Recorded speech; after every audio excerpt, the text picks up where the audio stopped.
Il y a une notion à la base de la violence économique qui est très, très, très simple, en fait, qui est notre dépendance les uns envers les autres. On ne peut pas penser une société où tout le monde serait des individus atomisés, séparés les uns des autres. On est tous dépendants les uns des autres pour n'importe quelle transaction économique qu'on fait.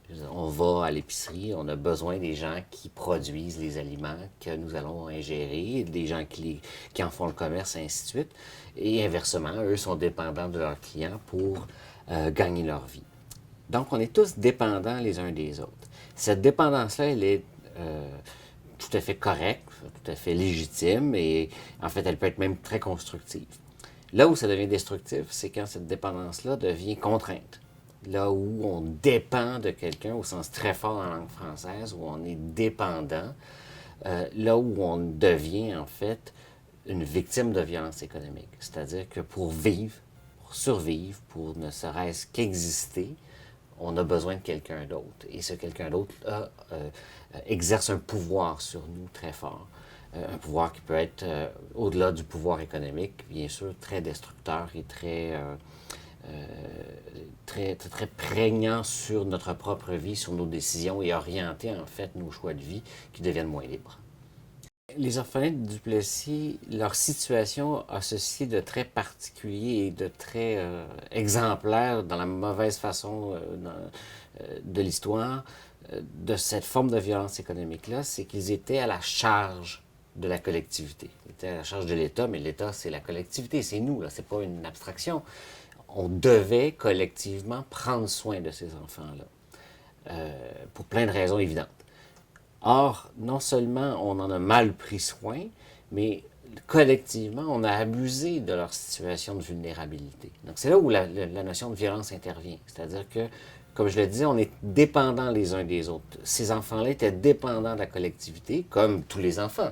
Tous les enfants sont dépendants de leurs parents, de leur famille plus large, et de l'école et d'un paquet d'autres institutions. Mais ceux-ci est encore plus fragilisé, bien évidemment, puisqu'ils étaient orphelins. Or, non seulement on en a mal pris soin, mais on a abusé, entre guillemets, dans le sens où on n'a pas été à la hauteur de ce qu'on devrait être avec un être humain. Et à cet égard, à mon sens, effectivement, ce sont des victimes de violences économiques au sens peut-être le plus pur, malheureusement, du terme. Dans ce lien d'interdépendance, tout le monde devrait y gagner. Hein? Dans la notion la plus simpliste dont je parlais tout à l'heure, c'est-à-dire dans une relation commerciale, il y a quelqu'un qui vend des tomates et quelqu'un qui en achète. Celui qui vend des tomates gagne sa vie, celui qui les achète se nourrit. Tout le monde gagne là-dedans, ou presque, grosso modo. Je caricature évidemment. Donc, dans cette interdépendance, tout le monde devrait gagner. Or, si on a la responsabilité particulièrement d'être vulnérable, comme ce sont les enfants en général, on a la responsabilité de leur donner une plus grande autonomie possible. Cette autonomie-là passe par l'éducation, passe par l'éducation au sens scolaire du terme, mais au-delà de ça, l'éducation civique, la possibilité de vivre en communauté de façon la plus libre possible, et ainsi de suite. On leur a retiré cette possibilité-là en faisant, le mot est peut-être un peu fort, mais quasiment des esclaves en quelque sorte. Quand on oblige les enfants à travailler, à tout le moins dans notre perception actuelle, y compris notre perception juridique, c'est non seulement illégal, mais c'est immoral d'exiger d'enfants, de mineurs, qu'ils travaillent pour gagner leur vie à notre propre bénéfice, en l'occurrence, au bénéfice de la société, des communautés qui devaient en prendre soin. Euh, Quand on parle de soutenir les plus vulnérables financièrement dans une collectivité, il y a plusieurs façons d'évaluer ce que ça peut nous coûter. Hein. On le sait, par exemple, l'aide sociale, ce qu'on appelle plus précisément l'aide de dernier recours, ne couvre même pas le seuil de pauvreté. Hein. Quand on est sur l'aide sociale, on est pauvre, on reste dans la pauvreté. Donc, il y a plusieurs analystes, économistes qui ont développé une notion de revenu viable. C'est-à-dire, c'est ce revenu qui non pas nous permet de survivre, mais de vivre relativement dignement. Ça veut dire quoi? Ça veut dire avoir un toit sur sa tête, un toit convenable, pas un taudis, de se nourrir, bien évidemment, de se vêtir, mais aussi d'être capable de prendre part à la vie citoyenne. Ça veut dire quoi? Ça veut dire être capable de participer à des activités sportives, culturelles, communautaires, ainsi de suite. Alors, évidemment, ça dépend de là où on habite parce que les coûts de la vie ne sont pas les mêmes, mais grosso modo, on pourrait dire au Québec, c'est comme 23, 24 000, 25 000 à peu près par année de ce qu'on devrait avoir dans nos poches comme revenus disponibles. Or, c'est la presque totalité des orphelins du Plessis bénéficient, je le dis avec des gros guillemets bien évidemment, de cette aide de dernier recours, donc de l'aide sociale. Le coût net pour l'État, pour la collectivité, peu importe, je viens de dire l'État, mais peu importe qui paye, là, étant donné que tout ça génère de l'activité économique, qu'on paye déjà une partie en aide sociale et en toutes sortes de programmes, moi, un calcul rapide me fait dire que c'est autour de 95 millions de dollars que ça nous coûterait collectivement pour prendre soin par année, aujourd'hui, des orphelins du Plessis, leur assurer donc cette vie digne dont je viens de parler, donc ce revenu viable, leur permettre effectivement une sépulture digne de ce nom et une reconnaissance en quelque sorte. Hein. Un chèque, c'est jamais juste un chèque, c'est aussi symbolique, c'est une reconnaissance. Or, ce 95, disons 100 millions pour arrondir, ça peut paraître beaucoup de sous, c'est effectivement beaucoup d'argent, bien évidemment, 100 millions de dollars, mais il faut le mettre au regard de ce que nous générons comme économie. Au Québec, le budget du gouvernement du Québec est de environ 100 milliards de dollars par année. Donc, nous dépensons et nous récoltons collectivement, uniquement au niveau provincial, je ne parle pas du niveau fédéral, des municipalités, tout ça, au niveau du gouvernement du Québec, environ 100 milliards de dollars, 100 milliards, oui. Donc, ce 100 millions ou à peu près qui nous servirait à dédommager, à permettre une fin de vie digne à ces orphelins du Plessis dont nous sommes collectivement responsables, c'est, on le voit là, une goutte d'eau dans l'océan. Là. C'est 0,1% du budget du Québec. C'est rien, là, c'est ridicule. Et là, on parle uniquement du gouvernement du Québec. Il y a l'Église catholique qui a sa part de responsabilité, qui, certes, n'est pas nécessairement très riche au Québec, mais collectivement pourrait quand même se permettre de contribuer. On ne parle pas, bien sûr, du gouvernement fédéral, on ne parle pas d'autres institutions, mais grosso modo, ce que je suis en train de dire, c'est que ce 100 millions de dollars-là, qui permettrait quand même une vie relativement correcte, une fin de vie surtout, c'est encore plus précieux à mon sens, correct pour ces gens-là, on est très, très, très capable de se le permettre collectivement, et en l'occurrence, ce serait la moindre des choses, moralement parlant. La vision morale d'une tâche historique est toujours difficile à évaluer, dans le sens où nous, moi, qui suis né après eux, la plupart des gens qui écouteront ce documentaire n'ont pas connu cette réalité-là, même dans leur entourage lointain.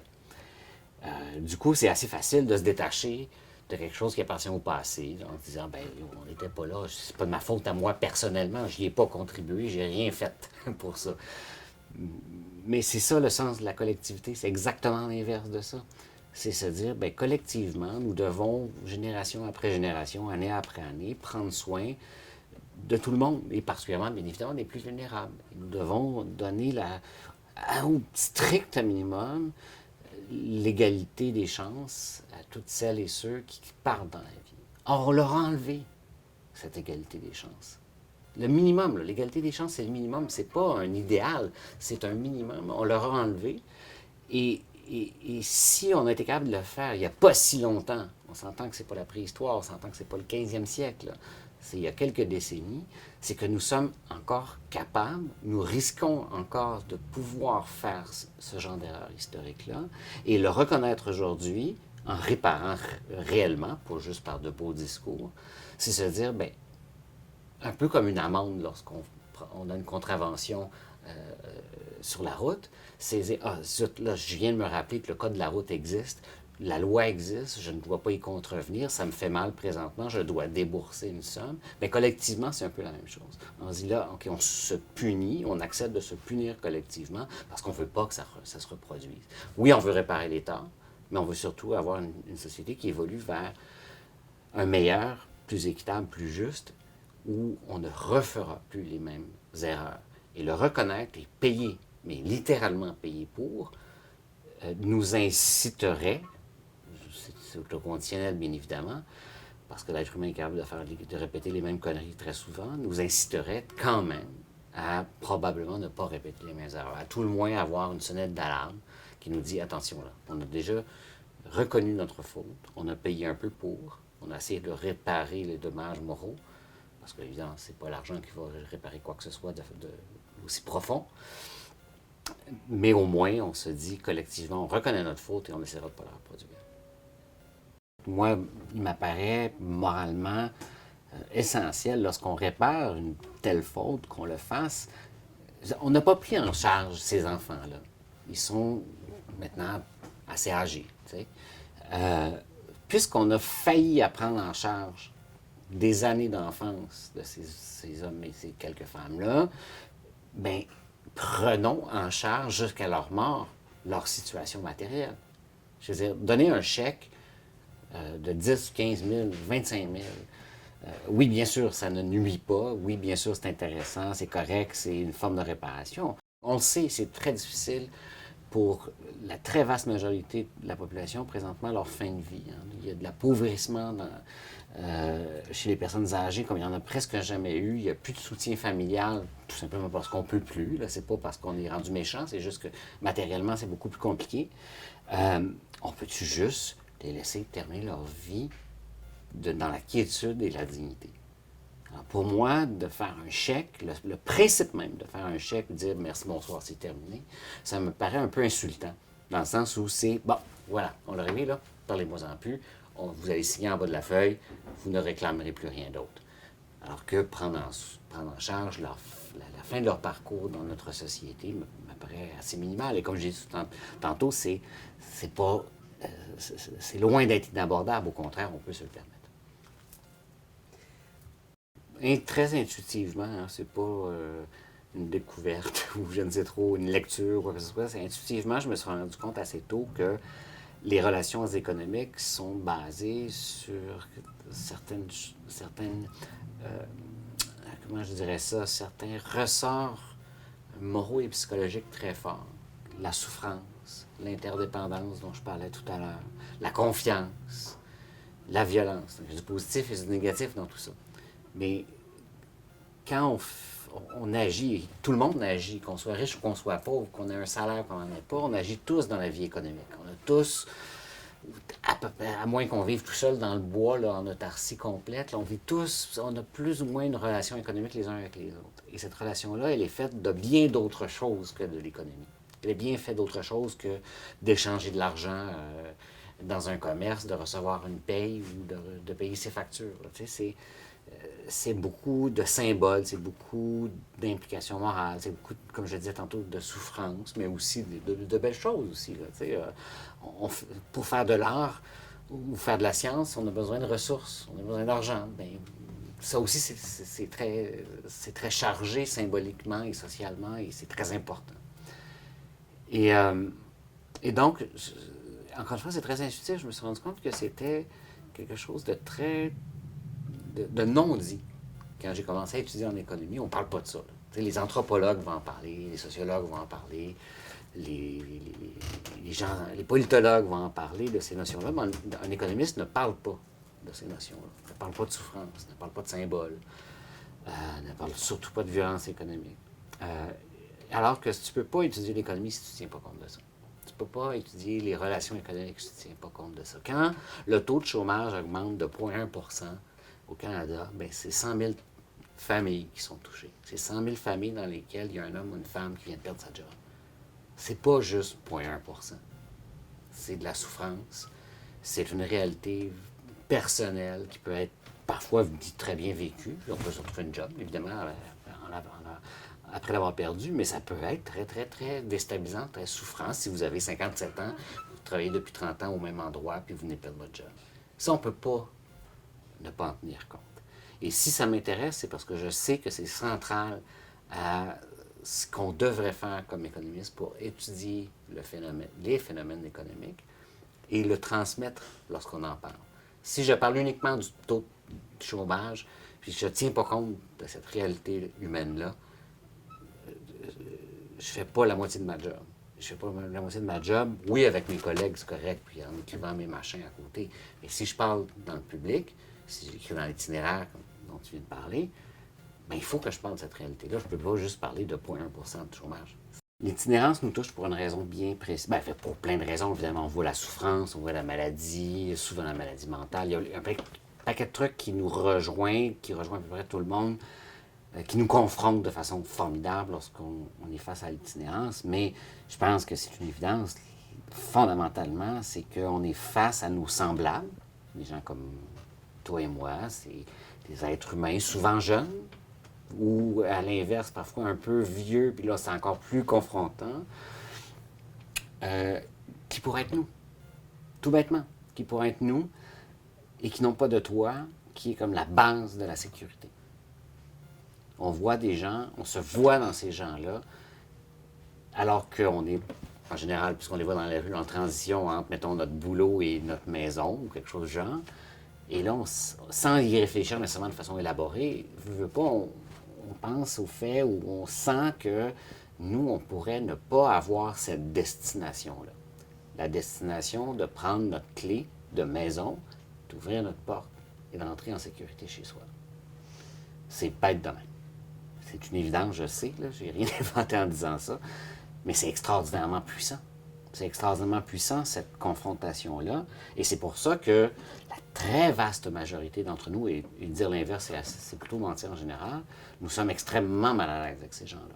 Nous avons beaucoup de mal à entrer en relation avec eux, ne serait-ce que leur sourire, ne serait-ce que leur dire bonjour, parce que, alors qu'on dit bonjour au caissier ou à la caissière à l'épicerie sans aucune espèce de problème, sans même y penser. Donc, c'est confrontant parce qu'on a acquis cette sécurité matérielle-là de longue lutte. Là aussi, on n'y pense pas, là, mais c'est des siècles d'histoire qui fait en sorte qu'on a un logement avec des lois qui nous protègent, avec des règlements sanitaires, ainsi de suite. On n'est plus sur un lit de paille à 5 personnes de la même famille avec les rats qui sont en train de gruger notre paillasse. Ce qui était l'essentiel de la vie de l'humanité depuis des milliers d'années. Et donc, on ne sait pas quoi faire. Et c'est normal de ne pas savoir quoi faire. Et je dirais, j'avais l'air, au risque d'avoir l'air un peu curé, je veux dire, c'est normal de s'accepter et de dire, je ne sais pas quoi faire. C'est peut-être le premier pas en disant, ça me confronte tellement, ça vient remettre tellement en question des choses que je considère élémentaires que je me sens prise au dépourvu. Et en l'occurrence, nous le sommes tous. Et après avoir après avoir senti le sursaut d'indignation, on va dire, ça n'a pas de maudit bon sens de voir cette personne-là qui n'a pas de toit, c'est normal de ne pas savoir quoi faire. Moi, je pense que la première chose à faire, c'est de se rendre compte pour soi et pour cette personne-là de la réalité. C'est bête comme ça, là. Encore une fois, ça a l'air un petit peu curé. Mais il y a quelque chose qui cloche. Moi qui me mets mal à l'aise, cette personne est en souffrance, et juste de prendre conscience de ça, je pense que c'est un premier pas super important. Que moi-même, j'écris à l'itinéraire depuis 5 ans, je me considère quand même un peu plus informé que la moyenne sur le phénomène, sans en être un spécialiste non plus. Moi aussi, ça me confronte, moi aussi, ça me rend mal à l'aise, moi aussi, je ne voudrais pas les voir, ces gens-là. Il faut être honnête avec ça, ça n'a aucun sens que dans une société aussi riche que la nôtre, on voit des êtres humains qui ont besoin d'un 25 cents pour juste passer leur journée. T'sais. Après ça, concrètement, qu'est-ce qu'on fait? Et là, c'est pas moi qui ai la solution, c'est la collectivité qui l'a. Il faut, à un problème collectif, puisque c'en est un, c'est pas un problème individuel, c'est un problème collectif, il faut qu'il y ait des solutions collectives.